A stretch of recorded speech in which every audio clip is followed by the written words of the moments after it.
నమస్కారం. రేపటి ఆశల వారధి యువకు స్వాగతం.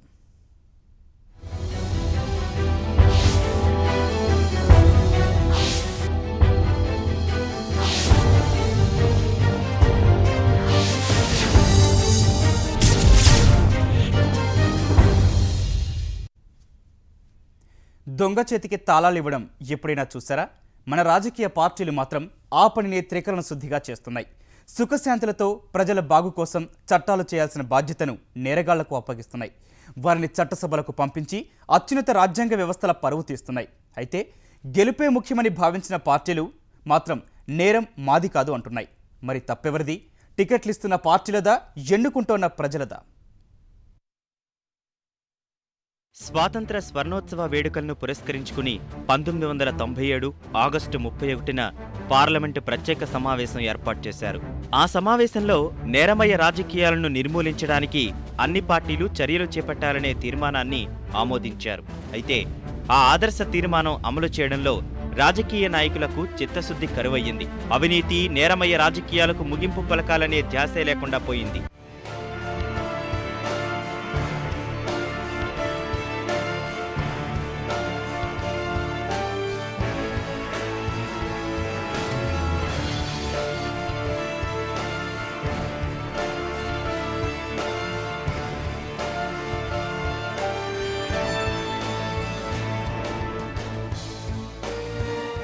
నివ్వెరపరిచే వాస్తవం ఏమిటంటే దేశంలో 30% మంది ఎమ్మెల్యేలు, ఎంపీలపై క్రిమినల్ కేసులు ఉన్నాయి. దేశంలోని మొత్తం ఎమ్మెల్యేలు, ఎంపీల సంఖ్య 4807. ఇందులో 1460 మంది తమపై కేసులు ఉన్నాయని 2009 ఎన్నికల సందర్భంగా ఎలక్షన్ కమిషన్కు సమర్పించిన ప్రమాణ పత్రాల్లో పేర్కొన్నారు. 543 మంది లోక్సభ సభ్యుల్లో 162 మంది తమపై క్రిమినల్ కేసులు ఉన్నాయని ఒప్పుకున్నారు. మొత్తం ఎంపీలు, ఎమ్మెల్యేలలో 688 మందిపై తీవ్ర నేరాభియోగాలు ఉన్నాయని అసోసియేషన్ ఆఫ్ డెమోక్రటిక్ రిఫార్మ్స్ జాతీయ ఎన్నికల నిఘా సంస్థలు వెల్లడించాయి.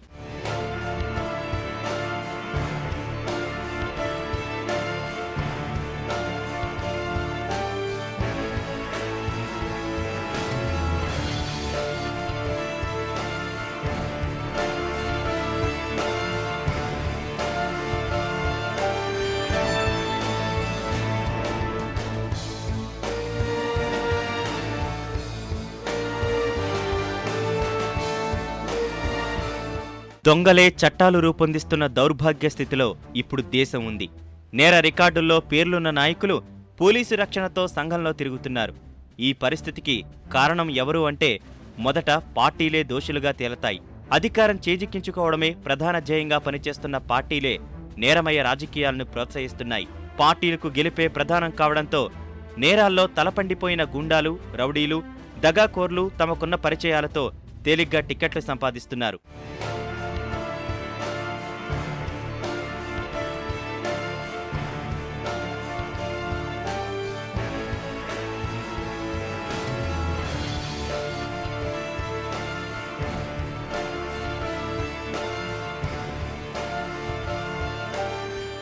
రాజకీయాల్లో ప్రవేశించిన ఇలాంటి వ్యక్తులు భయానక వాతావరణం సృష్టిస్తున్నారు. హింసతో ఓటర్లను భయపెడుతున్నారు. పోలింగ్ కేంద్రాలను స్వాధీనం చేసుకోవడానికి ప్రయత్నిస్తున్నారు. ఇక పార్టీలు రౌడీల విషయంలో ఒకరిపై దుమ్మెత్తి పోసుకుంటూ తిరిగి ఎవరికి వారు అధికార దాహంతో కేటుగాళ్లను ప్రోత్సహిస్తున్నాయి. దేశంలోని దాదాపు ప్రతి పార్టీలో గూండాలు ఉన్నారు. ఇది జగమెరిగిన సత్యం. ఎదుటి వాళ్లకు చెప్పడానికే నీతులు ఉన్నాయన్నట్లు ప్రవర్తిస్తున్న పార్టీల తీరు చూస్తే సిగ్గుపడాల్సిందే.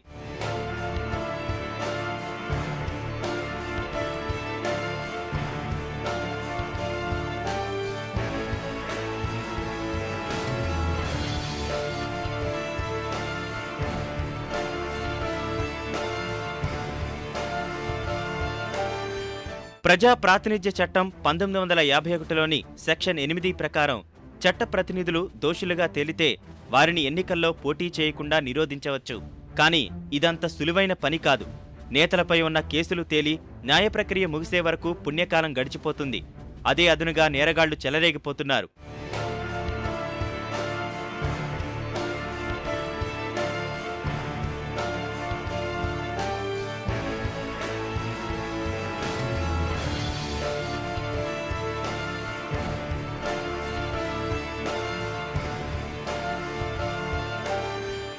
దోషులుగా తేలిన ప్రజాప్రతినిధులు తక్షణ పదవులకు అనర్హులవుతారని సుప్రీంకోర్టు చారిత్రాత్మక తీర్పు వెలువరించింది. ఈ తీర్పు రుచించని యూపీఏ సర్కారు పునర్సమీక్ష కోరినా సుప్రీం అందుకు నిరాకరించింది. అయితే ఆగమేఘాల మీద నేరగాళ్లకు రక్షణ కల్పించడానికి మంత్రివర్గం ఆర్డినెన్స్ జారీ చేసి అబాస్పాలైంది. ఆ తర్వాత కొన్ని నాటకీయ పరిణామాలతో ఆర్డినెన్స్ను వెనక్కి తీసుకున్నప్పటికీ పార్టీలు ప్రభుత్వానికి నేరగాళ్లపై ఎంత ప్రేముందో ఈ నాటకీయ పరిణామాలతో దేశం మొత్తానికి తెలిసొచ్చింది. కోర్టుల పుణ్యమా అని ఆర్జేడీ అధినేత లాలూ ప్రసాద్ యాదవ్ సహా మరికొందరు దోషులు ఎన్నికల్లో పోటీ చేయకుండా అనర్హులయ్యారు. లేదంటే ఈ ఎన్నికల్లో కోర్టు శిక్షలు పడిన నేరగాళ్లు సైతం చట్టసభల్లో ప్రవేశించి మన తలరాతలు మార్చే క్రతువులో పాలు పంచుకునేవారు. న్యాయస్థానాలు ఎంత జోక్యం చేసుకున్నా వాటి పరిధి వాటుకుంది. నేరమయ రాజకీయాలపై పార్టీల్లోనే మార్పు రావాల్సిన అవసరం ఉంది. లేకపోతే అన్ని విధాలా ప్రజాస్వామ్యానికి నష్టం జరుగుతూనే ఉంటుంది. విద్యార్థులపై చిన్న కేసున్న ఉద్యోగానికి అనర్హులుగా ప్రకటిస్తున్న ప్రభుత్వం చట్టసభలకు ప్రాతినిధ్యం వహించే నేతలపై తీవ్ర నేరాభియోగాలు ఉన్నా ఎందుకు ఉపేక్షిస్తోందని తిరుపతి యువత ప్రశ్నిస్తోంది. ఎన్నికల్లో పోటీ చేసే నేరగాళ్లకు నోటా ఆయుధంతో సమాధానం చెబుతామని నినదిస్తోంది. చట్టసభల్లో అనేక మంది నేరమయమైన ప్రజాప్రతినిధులు ఉన్నారు. దీనివల్ల ఎలాంటి ఇబ్బందులు ఉన్నాయంటారు? సో నేర చరిత్ర కలిగినటువంటి అభ్యర్థులు చట్టసభల్లో ఉండడం వలన చట్టసభలను వాళ్ళని డిస్టర్బ్ చేయడం జరుగుతుంది. దాని కారణంగా ఏదైతే సుపరిపాలన జరగాలనో ఆ సుపరిపాలన అనేది ఆటంకం ఏర్పడుతుంది. సో ఒక పార్టీతో నిమిత్తం లేకుండా దేశంలో ఉన్నటువంటి అన్ని రాజకీయ పార్టీలు కూడా నేర చరిత్ర కలిగిన వాళ్ళకు మాత్రమే అవకాశాలు ఇస్తున్నారు నిలబడడానికి. మంచివాడు ఉన్నా కూడా వాళ్ళకి అవకాశం ఇవ్వలేకపోవడానికి కారణం ఏంటంటే ఈ నేర చరిత్ర కలిగిన వానికంటూ ఒక ఇమేజ్ ఉంటుంది. వాడు రౌడీజం గాను లేకపోతే అతనికి భుజబలాన్ని చూసి ఎలక్షన్స్ను శాసిస్తాడు, రిగ్గింగ్ చేస్తాడటువంటి ఒక దురభిప్రాయము, ఒక ఆలోచనతో వాళ్ళు అవకాశాలు ఇస్తున్నారు. సో ఇవన్నీ జరగడానికి కారణం ఏంటంటే ఓటర్లలో చైతన్యం లేకపోవడం. ఎవరైతే యువత కీలకంగా ఉన్నదో ఓటర్లలో ఎక్కువ శాతము వాళ్ళ చైతన్యం లేకపోవడం అనేది నేను ముందుగా చెప్తాను. సో ఇక ఓటరుగా మనం చెప్పే అభిప్రాయం ఏంటంటే మేము రాజకీయ పార్టీలకు గట్టిగా డిమాండ్ చేస్తున్నాము. ఖచ్చితంగా ఎవరైతే మీ పార్టీలో రాజకీయ నేరచరిత్ర ఉన్నవాళ్ళు, రాజకీయ కలంకషం ఉన్నటువంటి ఎవరైతే ఉన్నారో వాళ్ళు ఖచ్చితంగా వాళ్ళను ఎన్నికల్లో ఉన్నటువంటి మీ యొక్క పార్టీ లిస్టులో ఎమ్మెల్యే లిస్ట్ కానీ ఎంపీ కానీ తీసివేయడం అనేది చేయాలని డిమాండ్ చేస్తున్నాం. ఒకటి. రెండవది, దీన్ని కూడా మీరు అలా కాకుండా మేమేదో అమాయకులం అనుకొని లేకున్నట్లయితే మీదే శాసిస్తారు అనేటువంటి ఉద్దేశంతో మీరు కన్నా అలా ప్లాన్ చేసినట్లయితే గత ఎన్నికలు వేరు, ఇప్పుడు జరగబోయే ఎన్నికలు వేరండి. మనకు ఖచ్చితంగా ఒక నోటా అనే ఒక ఆయుధం సుప్రీంకోర్టు ఇచ్చింది. ఆ నోటా ద్వారా మీ యొక్క నోరు మేము ఊహిస్తామని మేము ఖచ్చితంగా హెచ్చరిస్తున్నాము. మన భారత ప్రభుత్వం ఏమని ఆలోచించాలంటే ఇప్పుడు మనకి ఒక స్టూడెంట్కి కనీసం ఒక సింగిల్ కేసు ఉన్నా కూడా మనకి పాస్పోర్ట్ రాదు. ఒక స్టూడెంట్కి క్యాండిడేట్లో బ్యాడ్ అండ్ సర్టిఫికేట్ వస్తే ఉద్యోగం రాదు. అలాంటిది మన రాజకీయ నాయకులకే ఎందుకు వస్తుంది? వాళ్ళపైన ఎన్నో కేసులు ఉన్నా కూడా వాళ్ళు ఎందుకు రియాక్ట్ కావడం లేదు? దీనివల్ల ప్రభుత్వం కూడా కొన్ని యాక్షన్స్ తీసుకోవాలా. ఇట్లాంటి యాక్షన్స్ వల్ల తీసుకుంటే మనకి చాలా ప్రయోజనంగా ఉంటుంది. ఒక స్టూడెంట్స్కి అని కాదు, ఏదైనా ఒక సర్టిఫికేట్లో రెడ్ మార్క్ అని పడింది అనుకోండి, ఒక స్టూడెంట్ లైఫ్ ఎంతో పోతుంది. అట్ ద సేమ్ టైం ఒక రాజకీయ నాయకుడు మనల్ని శాసించేవాడు ఎట్లాంటి పరిస్థితుల్లో కూడా ఒక రౌడీ షీటరో ఒక గూండానో ఎన్నో రైట్స్ ఎన్నో కేసెస్ ఉన్నవాడు మనం ఎలా ఎన్నుకుంటున్నాం వాళ్ళని? వాళ్ళు కూడా ఎలా బుద్ధి లేకుండా సీట్లు ఇస్తున్నారో లేకపోతే వాళ్ళు ఎలా నిలబడుతున్నారో అర్థం కావడం లేదు. ప్రజల్లో అవగాహన లేకపోవడం వల్ల ఇవంతా జరుగుతుంది. ఇప్పుడు ఒక్కసారి ప్రజలు ఉద్యమిస్తే, ఒక్కసారి ప్రజలు తిరగబడితే ఈ నాయకుల పని అంత సీన్ ఏమి ఉండదు. చరిత్రని చట్టసభలకు పంపడంలో ప్రజల పాత్ర ఎందుకు? మోస్ట్ ప్రాబబ్లీ ఇప్పుడు ఎట్లున్నారంటే రేపు ఎలక్షన్ అంటే ముందు రోజు ఎవరైతే 1000 రూపాయలు ఇచ్చేస్తారో 2000 ఇచ్చేస్తారో లేదంటే ఇంకా ఎందుకులేండి ప్రతిదానికి అసలు మనం క్యాలిక్యులేట్ చేస్తే ఒక ఓట్కి 500 రూపీస్ ఇస్తున్నామంటే టోటల్ 365 × 5 వేస్తే వీఆర్ గెట్టింగ్ ఓన్లీ 27 పైస్. ఒక 27 పైసల కోసం మన ఓట్ని దిగజార్చుకుంటున్నాం. ఈవెన్ ఒక అడుక్కునేవాడు కూడా రూపాయలేంది తీసుకోడు. అట్లాంటిది 27 పైస్ కోసం మన డెమోక్రటిక్ వాల్యూస్ని వదిలేసుకుంటున్నాం. ఇప్పుడు చాలా మటుకు పొలిటికల్ పార్టీస్ ఏదో నేర చరిత్ర ఉండే వాళ్ళు అనుకుంటున్నారు. బట్ కొంతమంది అయితే నిజంగానే రియల్లీ ఆ పార్టీస్ని మెయింటైన్ చేసేదే ఒక ఫైనాన్షియల్ క్రిమినలో లేదా ఒక ఫైనాన్షియల్ బ్రైబ్లో ఇన్వాల్వ్ అయిన వాళ్ళైతే ఇప్పుడు 10 తప్పులు చేసిన వాడికి ఒక తప్పు చేయడం పెద్ద తప్పు అనిపించకపోవచ్చు. 10 మర్డర్లు చేసిన వాడికి ఒక చిన్న దొంగతనం తప్పు కాకపోవచ్చు. కానీ మనం అటువంటి వాళ్ళని అసెంబ్లీకో పార్లమెంట్కో పంపిస్తున్నామంటే where are we going? Just మనంతటా మనమే మన చేతితో ఓటేసి అట్లాంటి వాళ్ళని మేము కట్టే ట్యాక్స్ అంతా మీరు తీసేసుకోండి, మీ స్విస్ బ్యాంకుల్లో దాచుకోండి అని మనమే వాళ్ళకి గ్రీన్ వీసా ఇచ్చి పంపిస్తున్నాం. రాజకీయ పార్టీలు సామాన్యులకి టికెట్లు కేటాయించడంలో పూర్తిగా అలసత్వం చూపుతున్నాయి, నిరక్షితులకే టికెట్లు కేటాయిస్తున్నాయి. దీనికి ప్రధాన కారణం ఏంటంటే? ప్రధాన కారణం అంటే ఇప్పుడు చాలా వరకు రాజకీయ పార్టీలు డబ్బులకు సీట్లు అమ్ముకుంటున్నాయి. చాలామంది నేర చరిత్ర కలిగిన రాజకీయ నాయకులు వాళ్ళు డబ్బులు ఇచ్చి వాళ్ళు ఎందుకు కొనుక్కుంటున్నారంటే మనం ఎమ్మెల్యేగా ఎంపీగా మనం సెలెక్ట్ అయితే తర్వాత ప్రజల నుంచి మనం ఎంతో దోచేయచ్చని వాళ్ళు అనుకుంటున్నారు. సో ఆర్థికంగాను అండ్ రాజకీయంగాను ఇలాంటి బలవంతుడిగా ఉన్నవాడికే రాజకీయ టికెట్ ఇస్తున్నారు. ఇక్కడ రాజకీయ పార్టీలకి మా తరపు నుంచి మేము చేస్తున్న డిమాండ్ ఏంటంటే, మీరు ప్రజల నుంచి ఇన్ఫర్మేషన్ తీసుకోండి, వాళ్ళ ఒపీనియన్స్ తీసుకోండి. వాళ్ళలోంచి నాయకులు ఉన్నారు కొంతమంది, అటువంటి వాళ్ళని ఎన్నుకోండి, అటువంటి వాళ్ళని లీడర్లుగా నిలబెట్టండి, ఎమ్మెల్యేలుగా ఎంపీలుగా నిలబెట్టండి.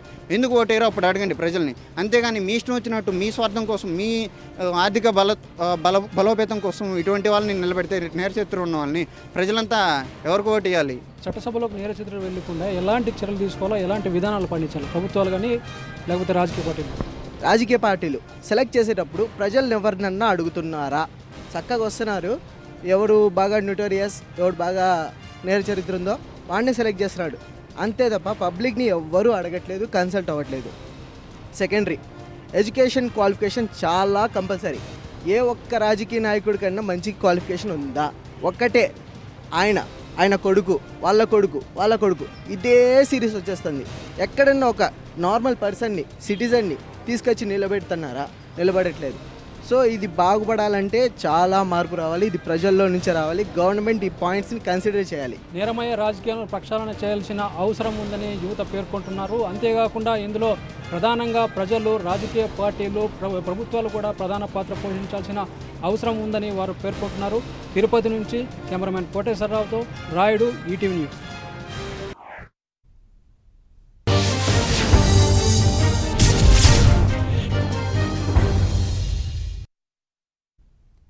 ప్రజల్లో చైతన్యంతోనే రాజకీయాల నుంచి రౌడీలను, గూండాలను తరిమికొట్టవచ్చని కడప యువత అభిప్రాయపడింది. నేరమయ రాజకీయాల అంతానికి పార్టీల్లోనూ మార్పు రావాలని ఆకాంక్షించింది.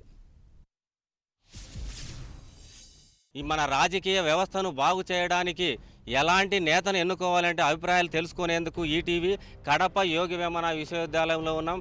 ఇక్కడ విద్యార్థి లోకాన్ని అడిగి వారి అభిప్రాయాలు తెలుసుకునే ప్రయత్నం చేస్తాం. బ్రదర్, మీరు చెప్పండి, మన రాజకీయాల్లో యువత పాత్ర ఎలా ఉండబోతోంది? మన కలుషితమవుతున్నటువంటి మన రాజకీయ రంగాన్ని రూపుమావడానికి ఎలాంటి చర్యలు తీసుకుంటే బాగుంటుంది? సో ప్రతి ఒక్క విద్యార్థి యొక్క ముఖ్య లక్ష్యం ఏంటంటే తను ఒక జాబ్లో సెటిల్ కావాలి, అందరూ హ్యాపీగా ఉండాలని కోరుకుంటారు. అలాగే గవర్నమెంట్ జాబ్కి ట్రై చేస్తే గవర్నమెంట్ జాబ్ వచ్చినా కానీ అతను ఖచ్చితంగా నేర చరిత్ర ఉందా లేదా అనేసి పోలీసు ఎంక్వైరీ చేసిన తర్వాతనే అతనికి జాబ్ ఇవ్వడం జరుగుతుంది. ఎందుకోసం అంటే జిల్లా, గ్రామ, మండల, రాష్ట్ర స్థాయిలో అతను ఒక అధికారి అయితే అక్కడ ఉన్న ప్రజలకు అన్యాయం జరగకూడదు అనేసి అతని చరిత్ర చూసిన తర్వాత అతను జాబ్ ఇస్తారు. సో అలాంటి చిన్న ఒక వ్యక్తి, ఒక మండల స్థాయి వ్యక్తి అలా చెక్ చేసినప్పుడు శాసనాలు మించే శాసనసభలో ఉండే మన పార్లమెంట్లో వెళ్ళవలసిన రాజకీయ నాయకులను కానీ, అసెంబ్లీ వెళ్ళవలసిన రాజకీయ నాయకులని వీళ్ళ చరిత్ర ఎందుకు చూడట్లేదు? ప్రతి ఒక్క ప్రజలు కూడా ఆ వ్యక్తి ఎలాంటి వాడు, ఒక పార్టీ చూడొద్దండి, అజెండా చూడొద్దండి, ఆ వ్యక్తి యొక్క చరిత్ర చూడండి, చరిత్ర చూసే ఓటేద్దాం. ఈ రాజకీయాల్లో మన సామాన్యుడికి వాళ్ళు అసలు అవకాశం కల్పించట్లేదు. సామాన్యుడిని రాజకీయాలకు తీసుకురావాలంటే మనం ఎలాంటి పాత్ర పోషించాల్సిన అవసరం? సామాన్యుడు రాలేకపోతున్నాడు అంటే డబ్బుండే వాళ్ళకే సీట్ ఇచ్చేసి వాళ్ళను డెవలప్ చేస్తున్నారు. అందువల్ల సామాన్యుడు రాలేకపోతున్నారు. ప్రజలు నాయకులు ఇచ్చే డబ్బులకి ఆశపడకూడదు.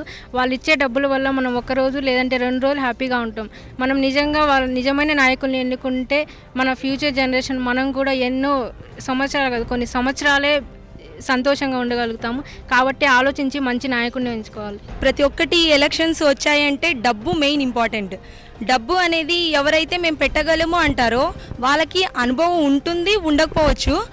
అనుభవం లేని వాళ్ళు కూడా వాళ్ళకి డబ్బులు ఉందనేసి ఎలక్షన్స్ మేము నిలబడతాము అని ముందుకు వస్తున్నారు. కానీ వాటిపైన అనుభవం లేకుండా పెద్ద పెద్ద వాళ్ళకంటే అనుభవం ఉంటుంది. కానీ ఇప్పుడు డబ్బుల కోసం అనేసి డబ్బులు ఎవరిస్తే వాళ్ళకి ఓటు వేయడం అనేది చాలా తప్పు. ఎంపీలే కాదు, ఎమ్మెల్యేలు కూడా 90%, 90% వాళ్ళ నేర చరిత్ర ఎక్కువ ఉన్నది. అవినీతి అయినా కానీ, హత్యలైనా కానీ, కబ్జాలైనా కానీ, ఏమైనా కానీ ప్రతి ఒక్కడు అవినీతికి పాల్పడినారు. మనము యువత ఫస్ట్ యువత మేలుకుంటేనే రాజకీయాల భవిష్యత్తును మార్చే శక్తి ఒక యువతకు మాత్రమే ఉండాలి.